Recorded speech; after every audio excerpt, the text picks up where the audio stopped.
2 मार्च 1930 महाराष्ट्रातील नाशिक शहरात इतिहास घडणार होता.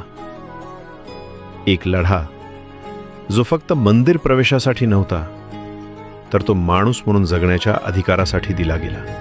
त्या दिवशी हजारो दलित समाजातील स्त्री पुरुष स्वाभिमानाने एकत्र आले होते एका मंदिराचे दरवाजे उघडण्यासाठी.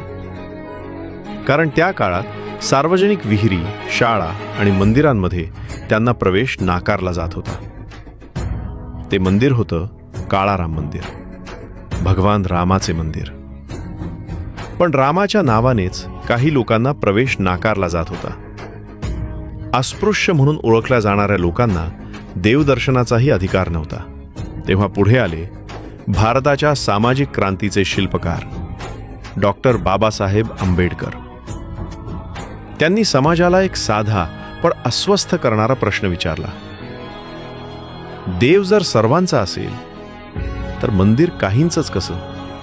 सुमारे 15,000 सत्याग्रही शांततेने आणि शिस्तबद्ध पद्धतीने रस्त्यावर उतरले.